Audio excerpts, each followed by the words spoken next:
Some villains leave a mark, but Gus Fring, he left scars that never fade. Calculated, ruthless, and always 10 steps ahead. His moments in Breaking Bad are legendary. Today, we're breaking down the top 3 most iconic Gus Fring moments that prove why he's one of TV's greatest villains. A mastermind whose presence alone was enough to instill fear in his enemies. Gus Fring wasn't just a drug kingpin, he was a master strategist, a businessman, and a cold-blooded killer. He didn't just rule with an iron fist, he ruled with an icy, unwavering demeanor that made him unpredictable and terrifying. Every move he made was precise, every word he spoke was intentional. His aura was one of control, and his ability to keep emotions in check made him one of the most dangerous men in Albuquerque. But among all his chilling scenes, 3 moments stand out above the rest. These are the defining moments that cemented his legacy as one of television's most unforgettable villains. Let's dive in. Moment Pound 3, the box cutter scene. When it comes to establishing dominance, no moment hits harder than the infamous box cutter scene. Victor thought he was untouchable, until Gus walked in, silent, calculating. The room is tense, the air thick with unspoken fear. No shouting, no threats, just a slow, deliberate change into a hazmat suit. The silence is deafening, and as the tension builds, the realization sets in. Someone is about to die. And then, one swift, gruesome cut to the throat. Blood spills.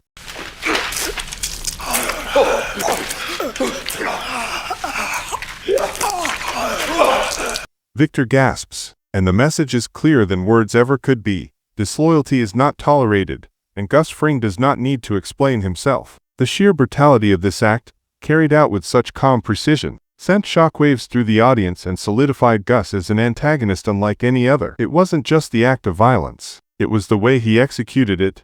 No hesitation, no emotion, just cold efficiency.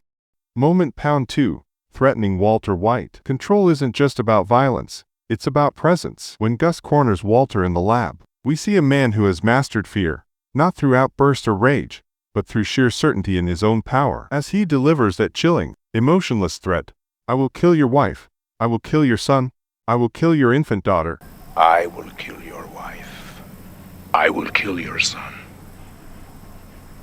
I will kill your infant daughter." He doesn't need to raise his voice. The calmness, the precision of his words, make the moment terrifying. It's the kind of threat that lingers in the mind, an unshakable realization that Gus means every word he says. What makes this moment so impactful is how effortlessly Gus dismantles Walter's bravado. Walter, the man who outmaneuvered countless enemies, suddenly finds himself powerless. There's no bargaining, no room for negotiation, only the cold, absolute authority of a man who has already decided Walter's fate. It's a masterclass in psychological dominance, a moment that proves Gus doesn't just kill his enemies, he makes them live in fear first.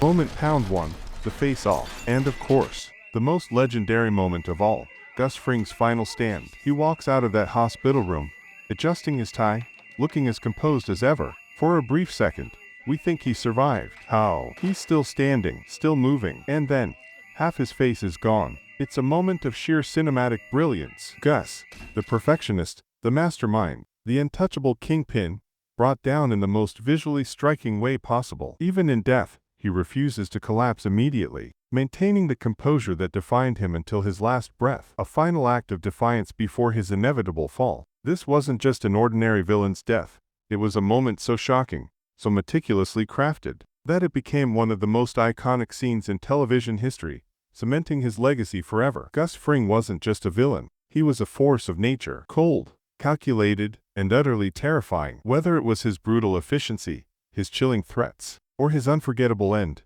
every moment of his was masterfully crafted. His presence loomed over Breaking Bad long after his death, proving that a truly great villain doesn't just impact the story, they define it. And that's why he remains one of the greatest TV antagonists of all time.